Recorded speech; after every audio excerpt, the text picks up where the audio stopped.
Lucas capítulo 24, que demonstra a dificuldade que dois dos seus discípulos, mesmo tendo andado com ele, visto ele curar, visto ele operar milagres, a dificuldade que eles tiveram de crer que Jesus havia ressuscitado. E eu quero que você entenda que, por mais que nós creiamos que Jesus nasceu, por mais que nós creiamos que Jesus morreu pelos nossos pecados, se nós não crermos que Ele ressuscitou, vai tudo por água abaixo. A ressurreição de Cristo, ela é a doutrina central do cristianismo. Por mais que eu creia que Ele nasceu e morreu, mas se Ele não ressuscitou, não haveria motivo para nós estarmos aqui. Não haveria motivos para nós buscá-lo, para nós orarmos. Porque ninguém ora a um Deus que está morto.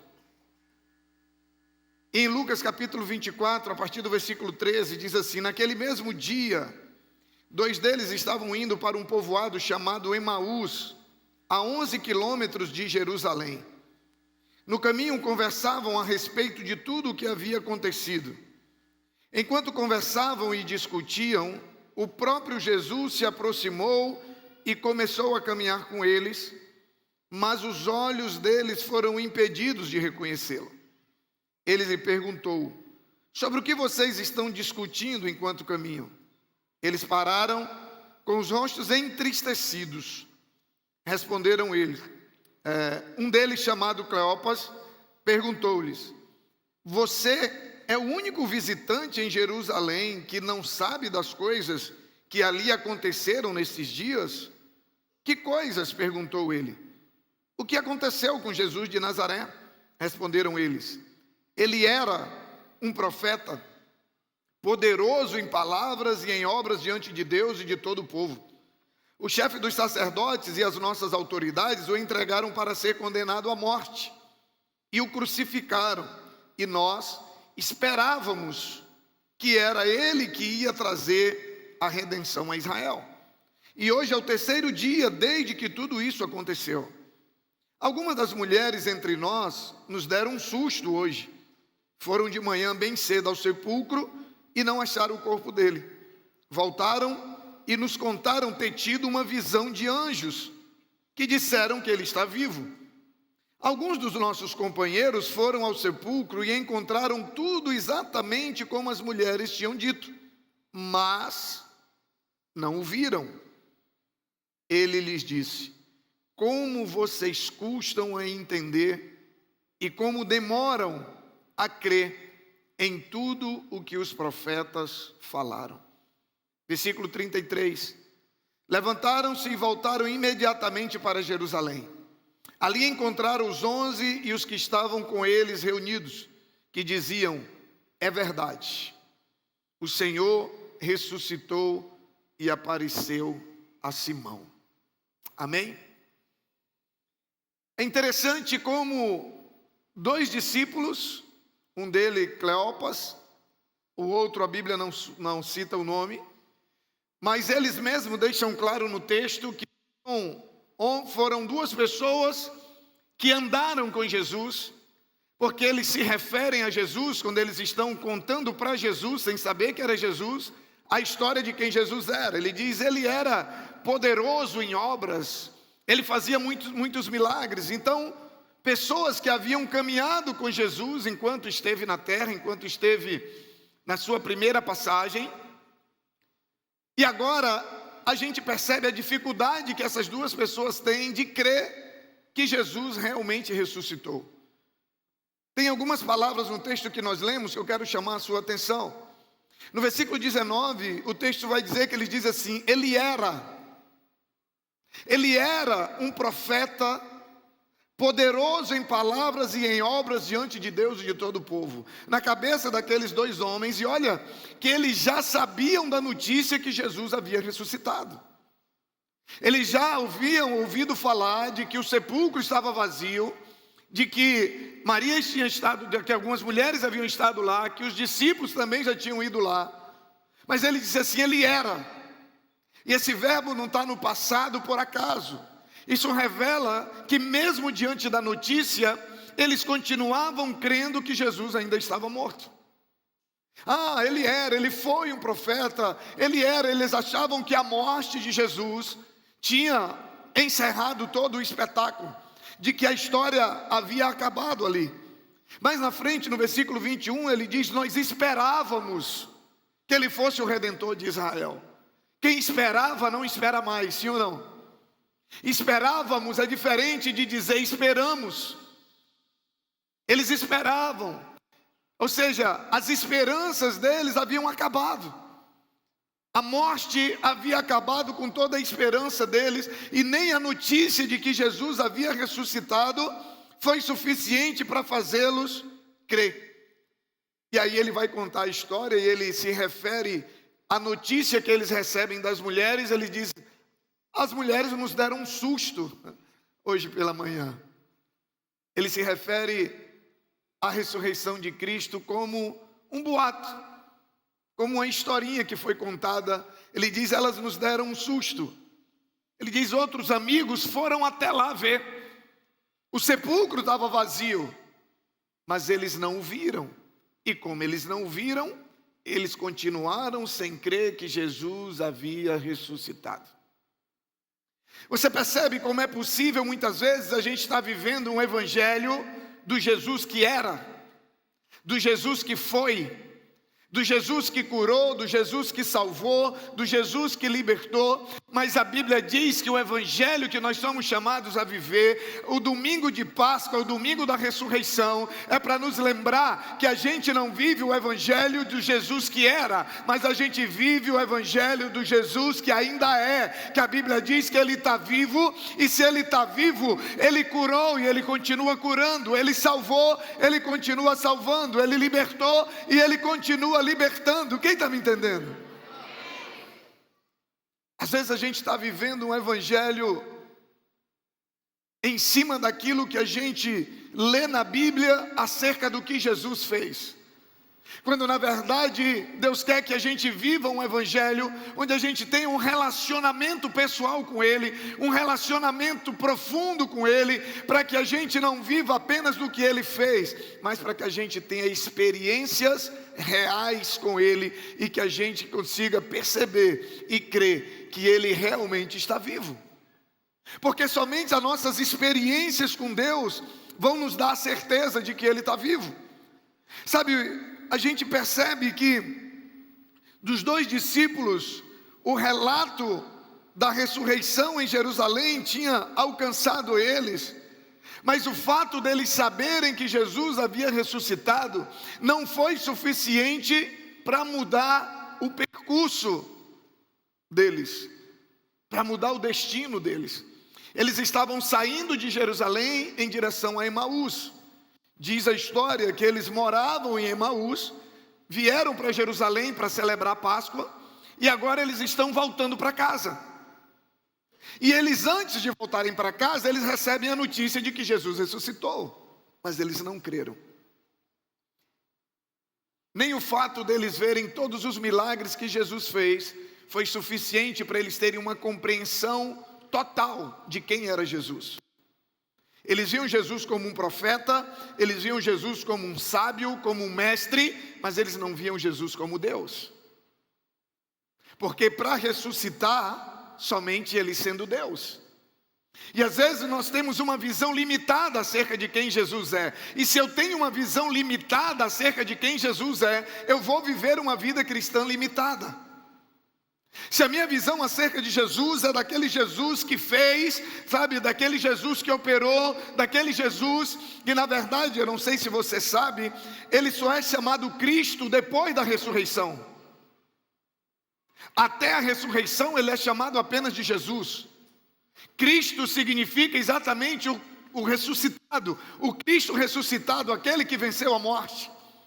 Tem gente que está se relacionando com Jesus, mas ainda não entendeu que o chamado de Deus é para nós nos relacionarmos com Jesus Cristo, ou seja, com Jesus ressuscitado, com Jesus que está vivo. A religião nos chama e nos convida a nos relacionar com Jesus, sabe, que está na cruz, que está pregado, que está morto, mas o verdadeiro cristianismo nos chama a nos relacionar com Jesus Cristo, ou seja, com Jesus ressuscitado, com Jesus que está vivo. E se Ele está vivo, há uma esperança de uma nova vida, há esperança de mudança, há esperança de cura, há esperança de transformação, há esperança de milagres, há esperança de nós vivermos tudo aquilo que Ele fez antes da sua morte.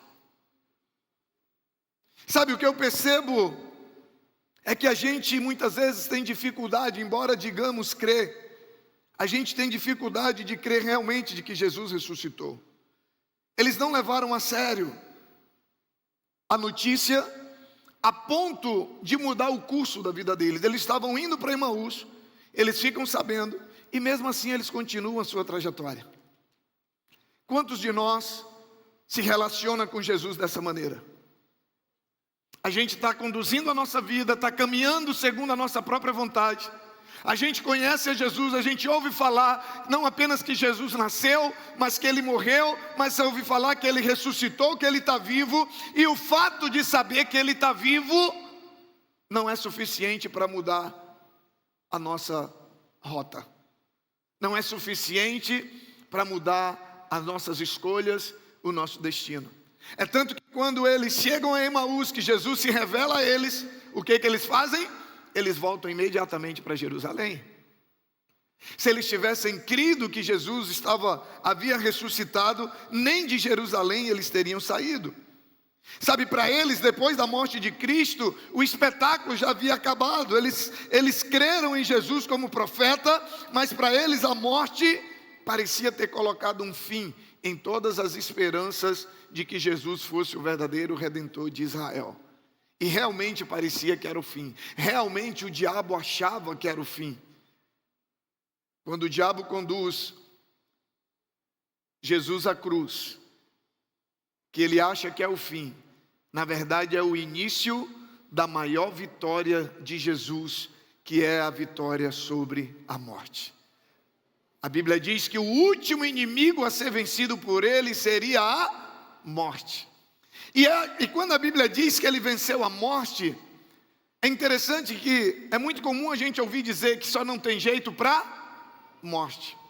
E quando a Bíblia diz que ele venceu o seu último inimigo, que foi a morte, quando a Bíblia diz que ele venceu a morte, ele está querendo que eu e você entendamos que se ele foi capaz de vencer até aquilo que para nós não tinha saída, não tinha solução, não tinha como ser vencido, se ele venceu a morte, para ele nada é impossível. Se ele foi capaz de resolver o problema da morte, ele é capaz de resolver qualquer outro problema. Quem está me entendendo?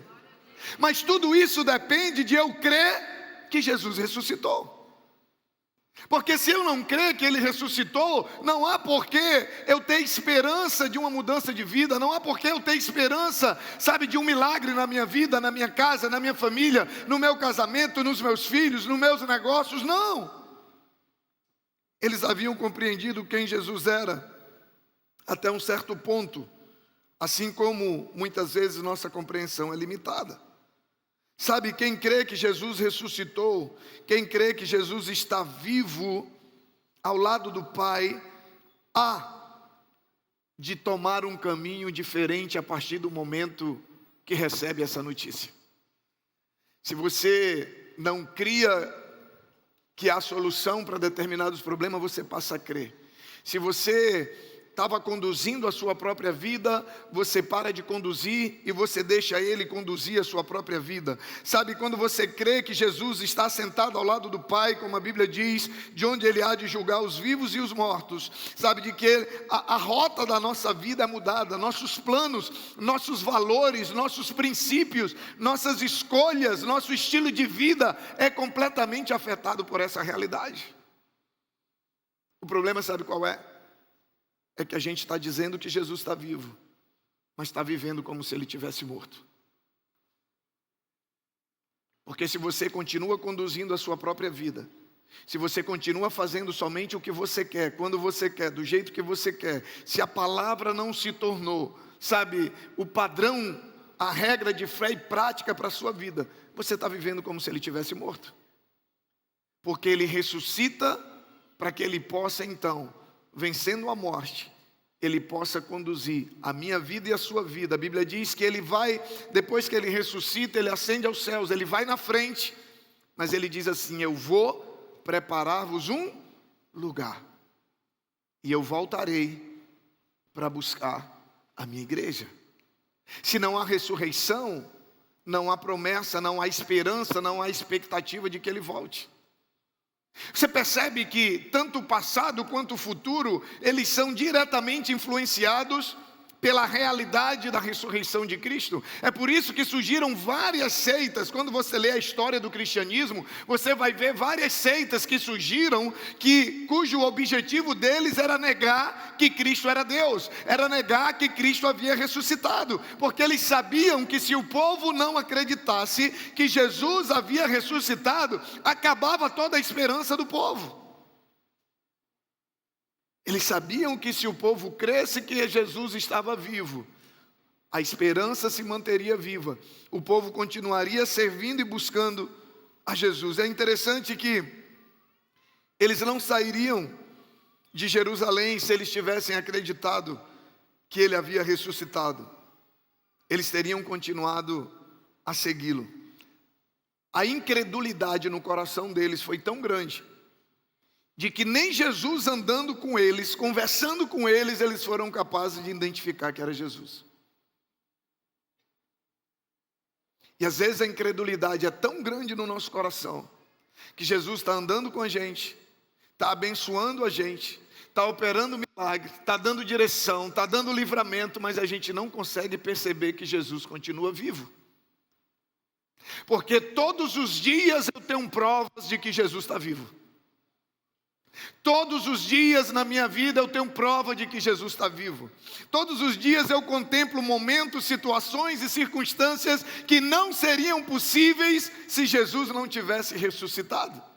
Mas a gente às vezes está com os olhos fechados. A incredulidade, as distrações nos impedem de perceber que Ele está caminhando conosco. E eles estão ali conversando com Jesus, contando para Jesus a história de Jesus, e não perceberam que era Jesus que caminhava com eles. O que vai precisar acontecer para você poder perceber que Jesus Ele já está caminhando com você, com a sua casa, com a sua família? O que precisa é você abrir os olhos e decidir fazer o que os discípulos fizeram quando abriram os olhos, o entendimento, e descobriram que era Jesus. A Bíblia diz que eles voltam para Jerusalém e eles passam a segui-lo. Sabe, o que me chama a atenção é que Jesus ele andava muito. Você pega todo o Novo Testamento, desde antes da morte dele, depois da morte dele, até a sua ascensão aos céus, Jesus ele andava muito. E eu imagino que em algum momento os discípulos tenham perguntado para ele: mestre, como é que o senhor faz o roteiro das suas caminhadas? Como é que o senhor decide? Mas independente deles saberem como Jesus decidia ou não, independente deles saberem para onde Jesus iria ou não, eles entendendo ou não como Jesus escolhia os lugares para onde ele ia ou por onde ele passaria, o interessante é que eles sempre iam juntos. Eles sempre seguiam a Jesus. Eles sempre seguiam. E aí quando a gente olha para o início do ministério de Jesus, quando Jesus começa a selecionar os seus primeiros discípulos, o desafio de Jesus para os discípulos era simples.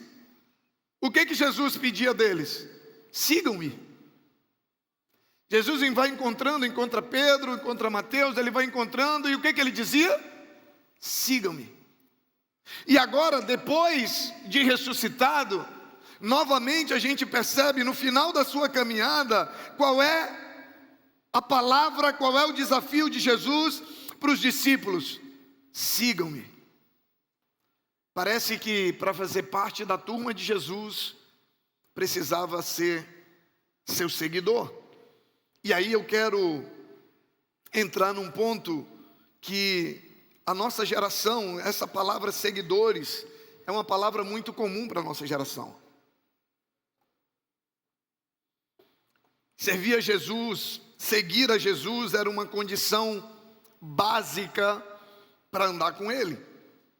Mas não seguir apenas a sua rota, não seguir apenas geograficamente. Seguir a Jesus não queria dizer estar no mesmo lugar que Jesus estava, mas seguir tem um sentido mais amplo. Segui-lo sim, geograficamente, fisicamente, mas para que no processo da caminhada, enquanto eu o seguia na sua caminhada, eu também o seguisse no seu modelo de ser, no seu caráter, na sua maneira, de pensar, na sua maneira de agir. Seguir a Jesus não apenas de estar num lugar físico, seguir a Jesus não apenas estar na igreja, mas seguir a Jesus naquilo que Ele é, não apenas no lugar em que Ele está. Ser um seguidor dEle era uma condição para estar no grupo dEle. Foi para isso que Ele veio, morreu e ressuscitou. Para quê? Para que nós o conhecendo totalmente, sabendo que até a morte Ele venceu, nós tivéssemos a coragem e a confiança em segui-lo. Em segui-lo. E quando nós escolhemos segui-lo, hoje pela manhã, pouco antes de eu pregar essa mensagem, eu estava aqui atrás dando uma lida novamente, e me veio esse insight, né? Quando você segue a Jesus, você nunca vai estar sozinho.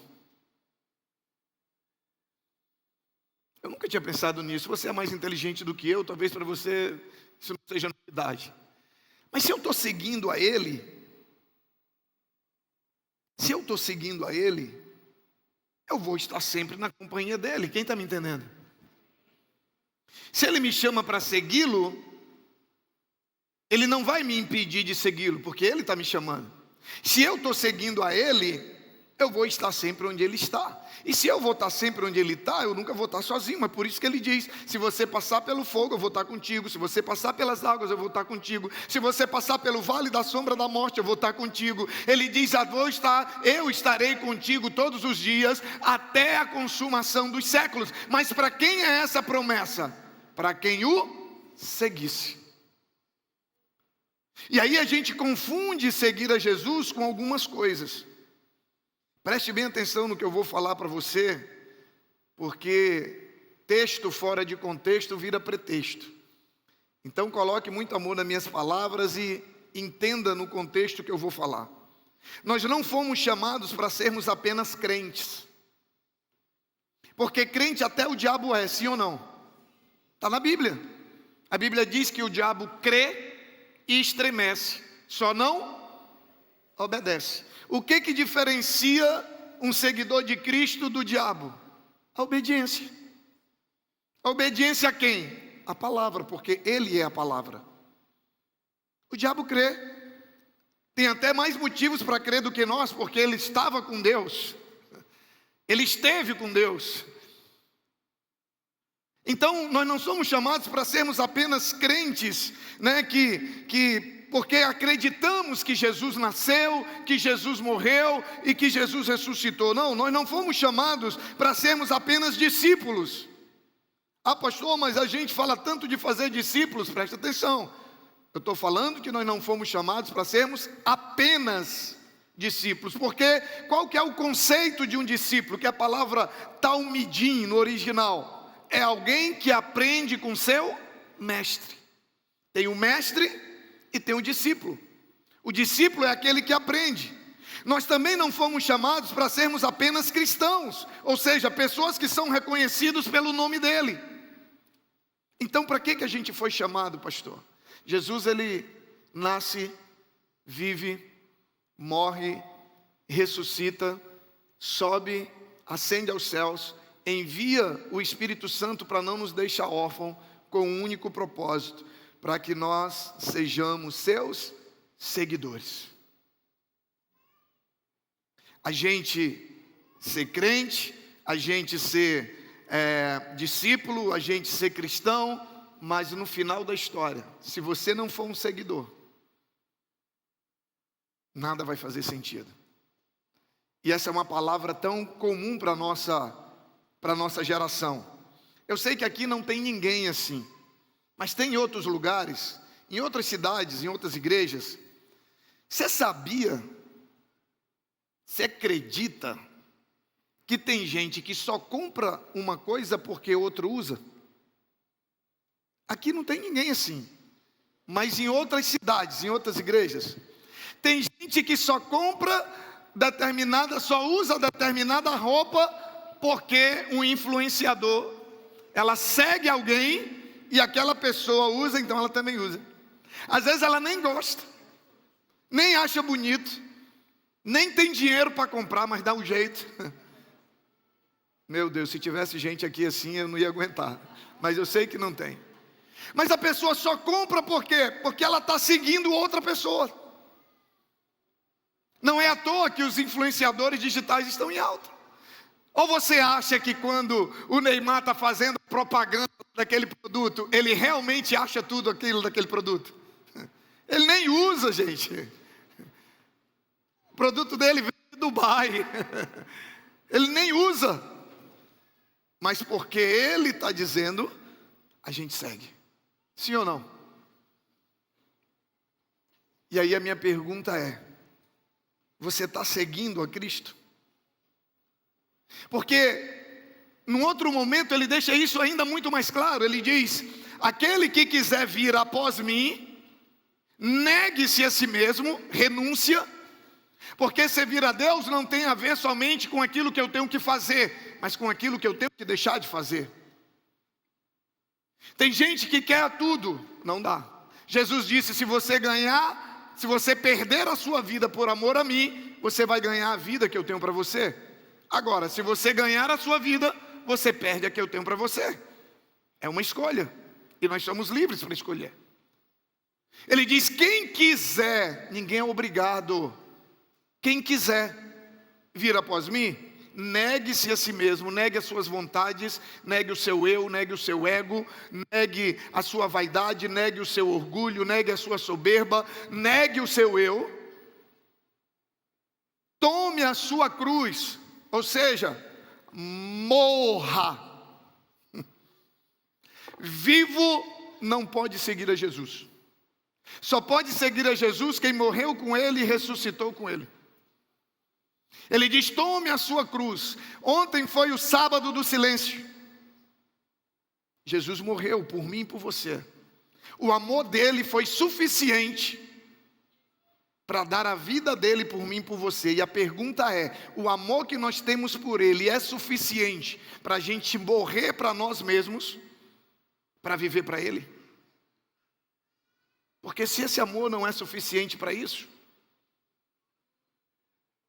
ele diz: aqueles que me amam, guardam os meus mandamentos. Ou seja, aqueles que me amam, não vivem mais para si mesmo, já estão mortos para suas vontades, e agora vivem para fazer a vontade daquele que morreu por nós. Se alguém quiser vir após mim, negue-se a si mesmo, tome a sua cruz e siga-me. Dá uma olhada no teu Instagram e vê se você está seguindo ele. Ou será se você está na igreja, está no GC, está, como disse a esposa de um amigo aqui, que ela disse, ele já fez, foi pastor, já foi para o encontro, reencontro, mergulhado, afogado, alagado, tudo, e não tem jeito. Talvez você está em tudo, mas você não está seguindo a ele. Talvez você é chamado de crente, de cristão, de discípulo, mas você não está seguindo a ele. E ser um seguidor não é apenas estar no lugar onde ele está. Ser um seguidor é se tornar quem ele quer que a gente se torne. É se tornar cada dia mais parecido com ele. Quem está me entendendo? E aí, quando nós confiamos, quando nós cremos que ele ressuscitou, que ele está vivo, nós entregamos o nosso caminho a ele, a nossa vida. E como um pastor em quem nós confiamos como sumo pastor, que nós confiamos que ele vai nos levar para pastos verdejantes e ali vai nos dar alimento, ele vai nos conduzir a águas tranquilas e ali vai nos dar descanso. Ele também vai nos trazer de volta para o aprisco e ali vai nos dar proteção. E é por isso que a gente ouve a voz do bom pastor e o segue. Você percebe que tudo gira em torno de segui-lo. Simples, né, a mensagem do Evangelho? Segui-lo. Seguir aquilo que está na palavra. Seguidores. Será se estamos seguindo a Cristo? Quando cremos que Ele verdadeiramente ressuscitou, aí sim vale a pena a gente abrir mão do que tiver que abrir. Você sabe por que eu abri mão de tudo? Isso aqui para mim é inquestionável. Se um dia eu ler na Bíblia que eu tenho que estar pendurado de cabeça para baixo, meia hora antes do culto para poder pregar, você vai chegar aqui e eu vou estar pendurado. Pastor, o que é que o senhor está fazendo? Estou obedecendo a palavra. Mas por quê? Não sei. Está na palavra, tem alguma coisa de bom. Porque a Bíblia diz que tudo que foi escrito para o nosso proveito foi escrito. E eu só decidi deixar Ele conduzir a minha vida. Eu só decidi conduzir a minha vida pela palavra dEle, porque eu creio sem um pingo de dúvida de que Ele está vivo. Porque se eu tivesse um pouquinho de dúvida, eu não ia deixar um Deus morto conduzir a minha vida. E há 2 anos atrás eu tive lá, como aquelas mulheres, como aqueles discípulos, eu tive lá. E o túmulo está vazio. Está vazio. E é por isso que nós podemos crer que se Ele está vivo, há esperança de cura, de libertação, de transformação, de perdão, de graça. Jesus, Ele vence a morte para mostrar que Ele é mais poderoso do que a vida e do que a morte. E que a graça dEle é muito maior do que os nossos pecados e do que a nossa vergonha. Ele ressuscita e Ele vence a morte para dizer que todo aquele que crê nele, ainda que morra, vai viver eternamente.